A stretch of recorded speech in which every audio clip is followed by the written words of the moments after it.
react after Charlie gets shot. Let's watch how he reacts. Mikey is still there, phone in hand, still filming, still texting, still talking. Charlie is about to be killed. Mikey's still standing loyally by right there. And then let's watch him walk away. So he goes behind it and he comes out right here. He just walks away. There he is walking away. Wow. So there he is walking away. That's him. That's him walking away. None of these things make any sense to me. Like, you're telling me that this kid who's not military trained, this guy, first of all, how did he get to the roof? How come nobody was looking? How come nobody was like, there's a direct line of sight between where he's sitting and those roofs? You guys didn't check? You don't have a drone? Like, that's insane. This newly leaked footage has the internet spinning out fast. It's the kind of video that turns the whole narrative sideways and makes people rethink everything they thought was locked in. The clip centers on Mike McCoy, Charlie's longtime right-hand man and close friend, moving in a way that's got viewers uneasy. This is the same Mike who stayed glued to Charlie all morning, from breakfast straight through the ride over, never drifting, never missing a step, like a shadow that wouldn't break. And that's where it gets wild, because right before the incident, Mike seems to be everywhere. He's caught walking a step behind Charlie in the hotel lobby, pacing near the car, and hovering around the event entrance like he's waiting for something major to pop off. Every angle tells the same story, him close, alert, locked in. Social media wasted no time blowing this up. People are freezing frames, zooming in, slowing clips down, catching details most eyes would miss. It's like the internet flipped into full detective mode overnight, and the footage itself feels colder with every replay. Crazy story that Sam Parker has unveiled, and it has to do with Charlie Kirk's right-hand man at TP USA. Here's what he says. As everyone else rushed to Charlie's aid and carried him to an SUV and to jet him to a hospital, this guy, Mike McCoy, can be seen... Mikey McCoy can be seen walking away in the distance, completely ignorant of whatever it is that's happening to Charlie behind him, and not visibly caring at all. Mikey, get down. It's really weird. I'm going to show you this video in a second. Was Charlie dead? Was he bleeding out? Did Charlie need help? Should he ride with Charlie to the hospital? Where are they taking Charlie? What's going on? Apparently, these were all questions of no concern to Mike McCoy, Charlie's friend and his chief of staff. Mike in a ball cap, backpack strapped tight, phone in hand, recording everything like a man on a mission, always filming, always close. So there they are. They're in the car. So that's Charlie Kirk. They're on their way to the event in Utah.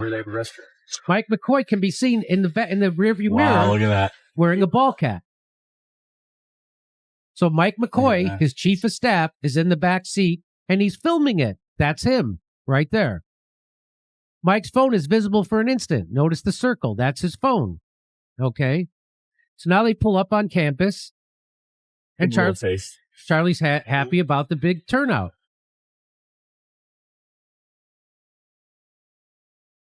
So there's Mike. That's him. He's right behind Charlie Kirk, entering this overhang right here, which they've now scrubbed and restuccoed. This is the view from the overhang. This is Mikey's hat, his phone with the circle. He's filming all of it. So this is Mikey's. This is from his camera, from his phone.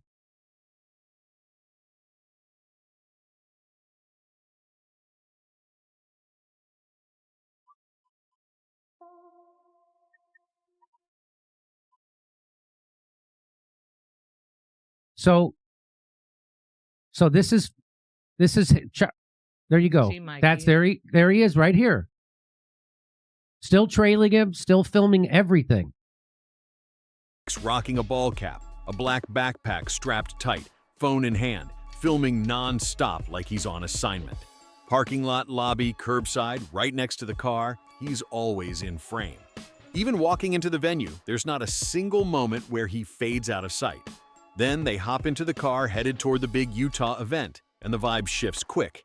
For a second, everything feels tense, but controlled. You can even spot Mike's reflection in the rear-view mirror. Calm face, steady hands, phone still raised. That image alone has people online stuck replaying it over and over.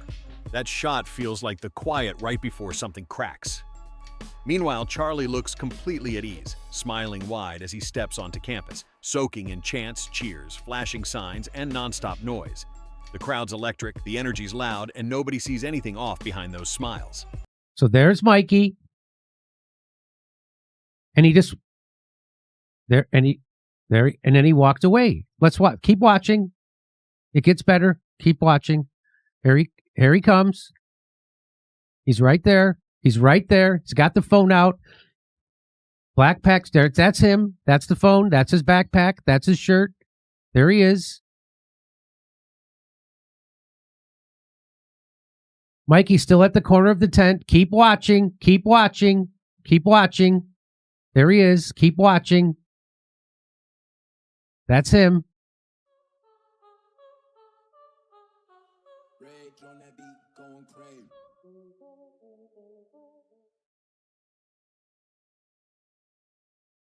Mikey is still there, phone in hand, still filming, still texting, still talking. There he is. This is the guy asking that question, Hunter Kozak. Charlie is about to be killed. Mikey's still standing. So let's watch it from here. Let's watch it from here. And then let's watch him walk away. So he goes behind it and he comes out right here. He just walks away.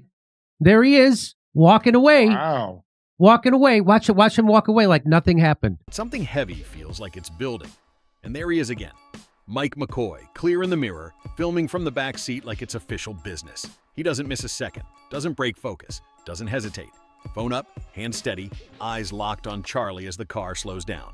No nerves, no rush, no reaction, not a blink, not a flinch. Charlie steps out, glowing, shaking hands, taking selfies, feeding off the crowd's love. He's got that natural pull, people chanting his name, phones lighting up everywhere. And just a few steps behind him, there's Mike. Quiet presence, camera rolling nonstop, moving like every second matters. Even inside the event tent, as Charlie starts his speech, Mike's still there, cool, composed, laser-focused, like he's built for this exact position.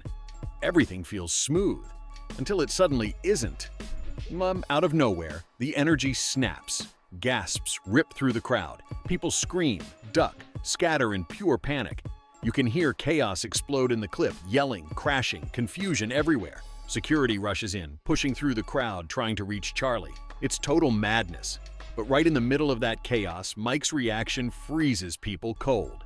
He doesn't rush forward. He doesn't shout. He doesn't even turn to look. Instead, he walks away, slowly, calm, steady, like the noise around him doesn't exist. No panic, no confusion. Just quiet steps fading into the background. Viewers can't wrap their heads around it. There he is, Mike unbothered, walking out while everything around him falls into chaos. In the clip, you can even hear someone shout, "He's right there." Black backpack, phone in hand, same calm face, same posture, same pace. That's him. And every time the video loops, it feels stranger. Dad told me a story about you, how, 6 years ago, 7 years, Yeah. Charlie saw something in him, Yeah.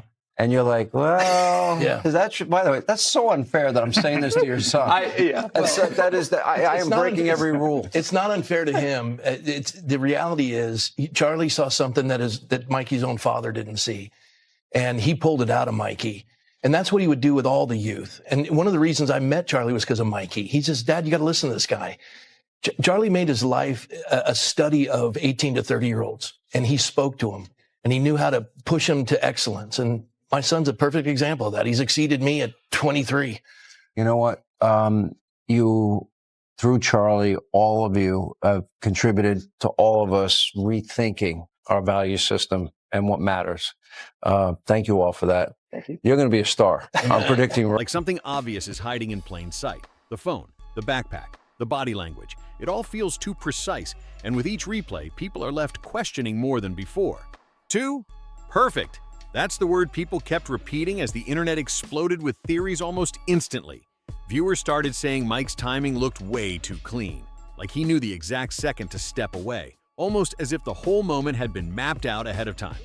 That single idea cracked the door wide open, and social media rushed in fast. Videos flooded timelines, slowed down, zoomed in, red circles slapped around his every move, frame by frame. Users went all in on his body language, pointing out how Mike looked unnervingly calm while everything around him was spiraling. "He doesn't even flinch," one commenter wrote. Another added, It's like he knew what was about to happen. The comment sections turned into full-on digital crime boards. People started connecting dots, drawing lines, stacking screenshots, whether they were meant to be connected or not. Trump was shot. Kennedy was shot. RFK was shot. Where were they? There's some things, no matter how hard you try, and especially with Turning Point growing exponentially and trying to figure out the dimensions of what to do. And how are they supposed to get on a roof when the campus police have the keys to all that? Just calm down. And I'm sorry, what's the latest one for all you anti-Semites? The Israelis put a hit on him? Oh, please. Just take your hate elsewhere. There's no credence in any of that. You had a man raised in a God-fearing home that got twisted and indoctrinated. And everyone who is involved in lies with subtlety of deception without any fact, you're participating and you've got blood guilt. God operates in truth, not your stupidity. And I'm calling it what. Just when it felt like the mystery couldn't stretch any further, it did. After the footage went viral, attention suddenly swung toward Mike's father, Pastor Rob McCoy, a respected and influential voice in their community. Almost immediately, the pastor stepped up, defending his son and shutting down the online rumors hard. "They're spreading lies," he said firmly in one interview, clearly frustrated by how fast things were spinning out of control. But during that same interview, something unexpected slipped out, something nobody had heard before. The host casually brought up an old story. "Your dad told me a story about you. What, 6, 7 years ago? Charlie saw something in him, didn't he?" Pastor Rob smiled slightly and admitted, "Yeah, it's so unfair that I'm even saying this to your son. But yes, that connection runs deep." Then came the real shock. Rob quietly revealed that he'd been part of a private group chat where Charlie had allegedly discussed stepping back from a major political stance.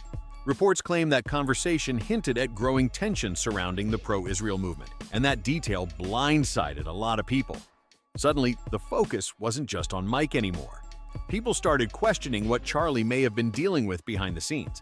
That one small admission flipped the whole narrative upside down. Now the mystery had a whole new layer. It's almost like what's this, a precatory psalm? I'm a little bit upset about that. Well, Mikey was standing strong, and I remember Charlie telling me, I want him to be my body man. I just said, that kid can't make his own bed. Charlie saw something in people no one else could see, and he could bring it out of them. Charlie, in a sense, was a better dad to my son than I was, because he brought out in Mikey the things where I was limited. I didn't think he was capable of it because I wasn't. But I'll tell you what, a father's the only man on the face of the earth who takes pleasure when another man exceeds his ability. I'm so proud of Mikey. He's 24 and he's holding it together. The question everywhere was the same. What did Mike really know, and when did he know it? That single statement from Pastor Rob lit the internet up like fireworks. If he really was part of that chat, and if Charlie truly said those words, then something serious had been brewing long before anyone realized. Within hours, social media turned into a full-blown investigation zone. People demanded proof, screenshots, timestamps, receipts, anything that could separate fact from rumor. But as pressure mounted, Pastor Rob stayed calm, steady, and completely unfazed. He told everyone to relax, stop guessing, and trust the process. But that cool tone only made things worse. Fans flooded his pages with angry comments, accusing him of dodging the truth. Comment sections exploded overnight, hundreds of posts calling it classic damage control. It was brought to my attention. I obviously have a file, a big folder of files of every angle, and I decided to track Mikey from every angle available to see, like, maybe we just missed it. And he did at some point put that phone down, dial a number, speed dial, hold down one. I don't know. Maybe we missed it. Because that seems automatic, right? 0.834. That seems pretty quick. And no, he doesn't do that. We even have him in front of Charlie's car. When Charlie is brought to the car, the waiting car rather, he is still on the phone. And I can show you the clip of that. Take a look at this. Don't worry, we'll slow it down for you. See him in the background with the backpack. Let's go back a little earlier in the footage and see if we can find when he actually maybe dials onto the phone. Maybe we can see him pick up the phone and begin a call before the shot takes off. And then after beginning that call, if we're following this logic, that would mean he puts his phone down until Charlie gets shot. And we were able to find what we think could be that moment. And I can tell you that it is 1 minute and 45 seconds approximately before that shot goes off. And we can watch that here. You see Mikey's on his phone here. And you're going to see he pulls it up and he starts to cover his ear again. Now, that could be unrelated. Again, we're taking a guess here. That's what made the most sense to us because we couldn't justify it in any other way. And I want to be clear, we're not here to make assumptions, okay? And we wouldn't have to make any assumptions if Turning Point USA could just tell the truth. They could just be open and they could be honest about everything. Okay, I obviously went out to both Mikey McCoy and Andrew Colvett for a statement, asked those two questions. Hey, who were you on the phone with? What's going on here? No response. Weird.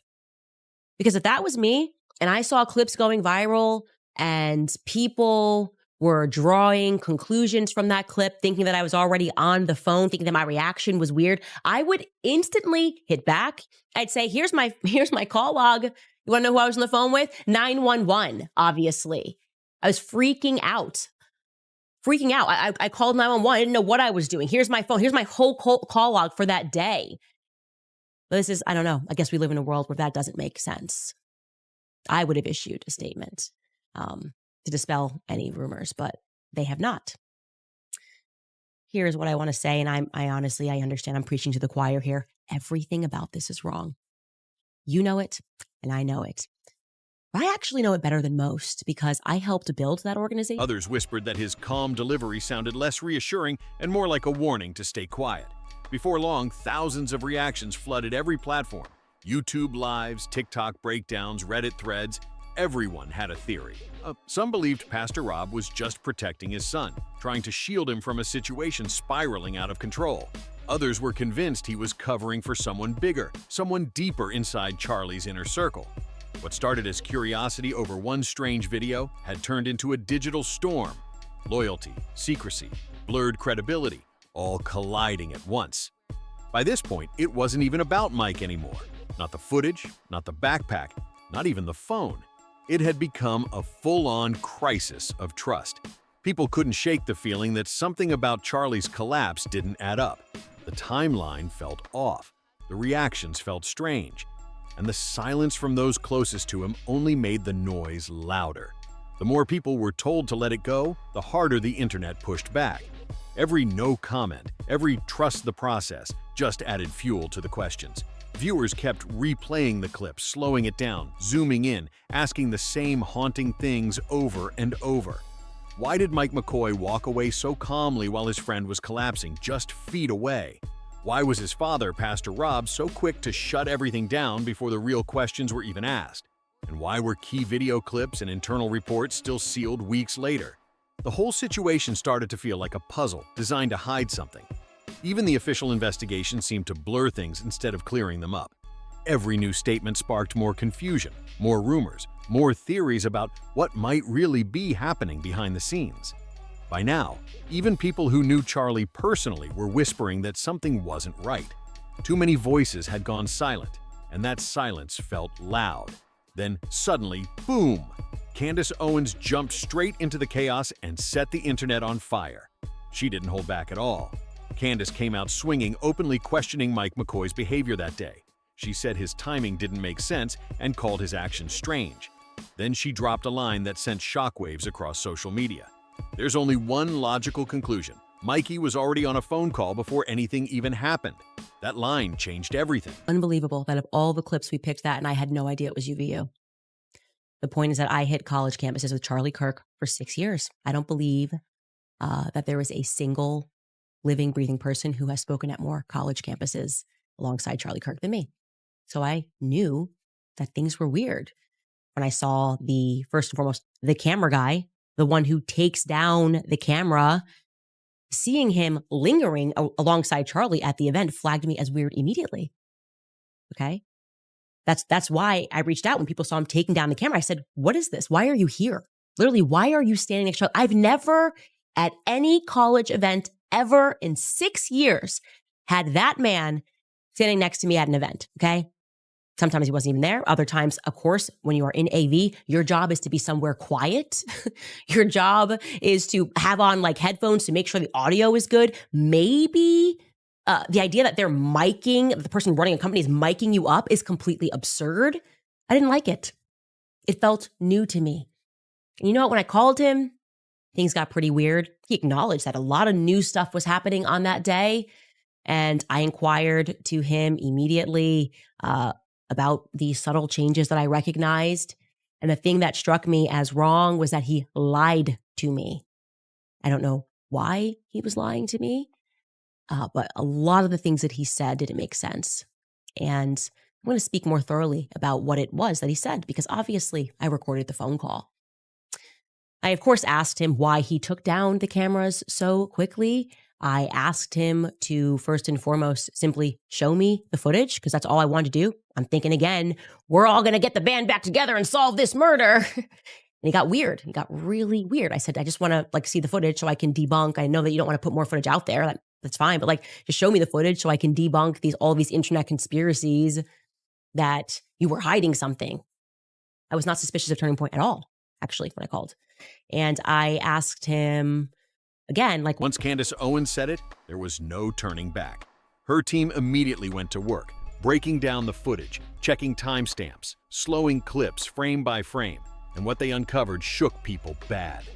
At exactly 12:23 p.m., the video clearly shows Mike with his phone pressed to his ear, just moments before chaos breaks loose. That detail alone sent shockwaves online.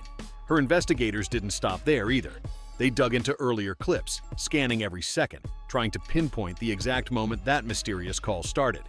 And the deeper they looked, the stranger it all became. Every new frame sparked even more questions. Who was he talking to? What was being said? Was that call random, or was something already in motion? He then said, okay, yeah, I do own the footage. I just wanted, just coordinate, check, whatever. Okay. Kind of a lie number 2-ish. Then he said something that really bothered me. He said, I don't know how to send the footage. The file was too large. Oh, I was born yesterday. So you run an entire AV company and you don't know how to send footage. That didn't smell right to me.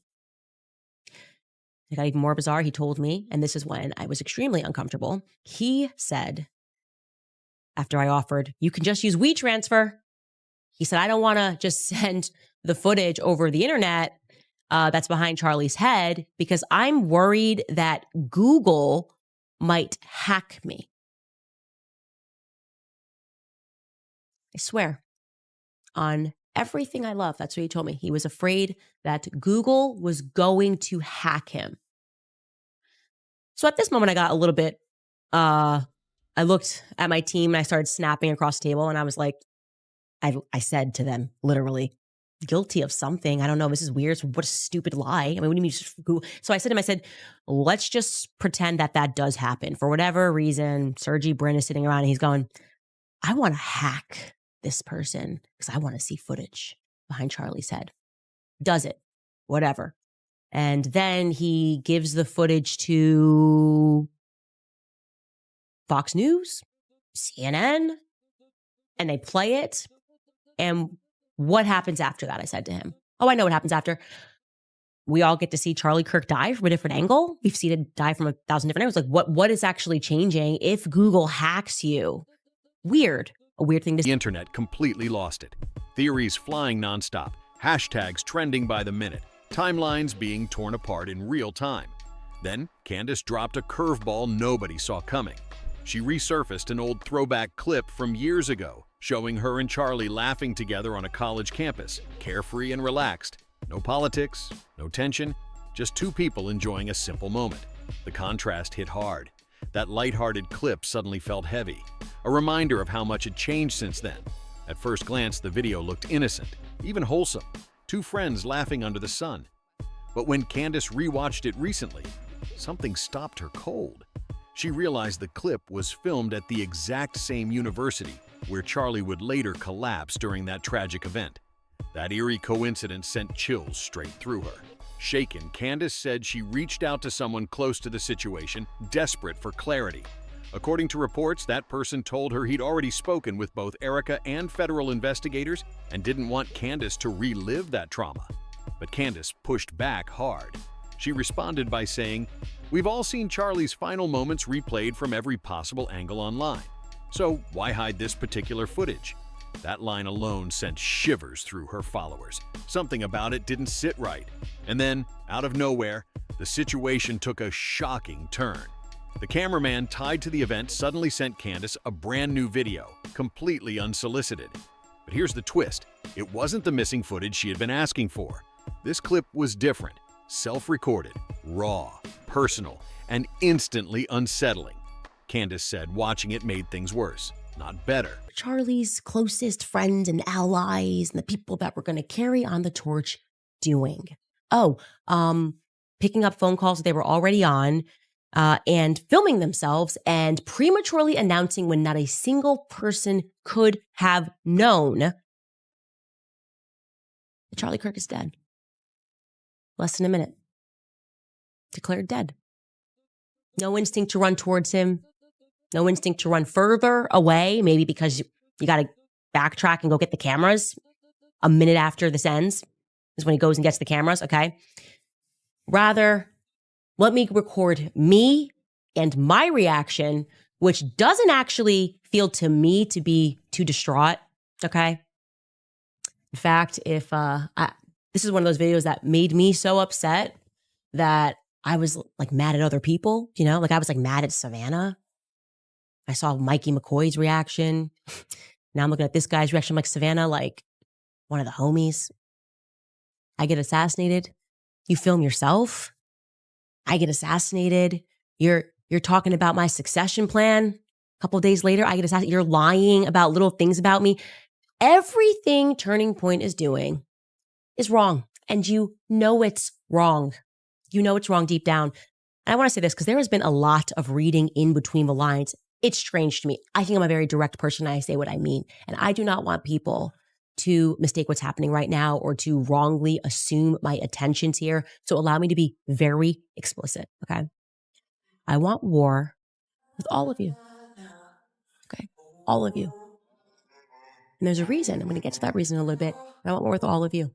So write your articles, issue your statements, email the White House, reach out for comment, okay? Say whatever it is you want to say about me. I want war with all of you. Because I know that this isn't right. And there's no way you are going to convince me and the rest of the world that all of this... In the video, the cameraman moves calmly through the chaos right after Charlie collapses. No panic, no shouting, no fear. Just slow, steady movements, like he's documenting a scene instead of reacting to it. While people around him are clearly panicking, he stays composed, focused, almost detached. And according to Candace, that wasn't even the strangest part. This footage directly contradicted what Tyler Boyer had tweeted that same day. Tyler claimed that police ordered all cameras shut down immediately after the incident. No filming, no phones, nothing. That was the claim. But this new video proved otherwise. Cameras were still rolling. Someone, maybe more than one person, kept recording through the chaos. That revelation rattled everyone. What else was captured? And why did this footage suddenly surface now? Candace didn't hold back. She said this changes everything. If cameras were still rolling that day, then what else might exist on tape? That single question sent shockwaves across her audience. Now people are demanding answers. They want the full footage, the clip still locked away from the public. Because when you slow down this new video, you can clearly see what the cameraman was doing before a single officer stepped in. According to Candace, there were nearly 4 full minutes between the first signs of trouble and the moment the camera was finally lowered. 4 long minutes of unseen chaos. That gap in time has people questioning everything. Why are there so many different versions of the same story? One side insists everything was locked down instantly. No cameras, no recording, Nothing. The other side swears there was a delay, a real window of time where filming continued. The stories don't line up. And to make it worse, the timeline keeps shifting. One day it's one version, the next day it's completely different, leaving the public more confused than ever. So, what's really happening here? Are investigators quietly uncovering inconsistencies they're not ready to release? Or is the truth being buried under conflicting information until nobody knows what to believe anymore? Either way, the internet isn't letting this go. People have turned into full-on detectives, analyzing every frame, rewinding every second, debating non-stop. The mystery has everyone locked in. The theories are getting wilder by the hour. So what do you think is really going on here? Drop your thoughts in the comments. I want to hear every theory. Don't forget to like, comment, share, and subscribe behind the Fame Chanel, because something about this story still feels far from over.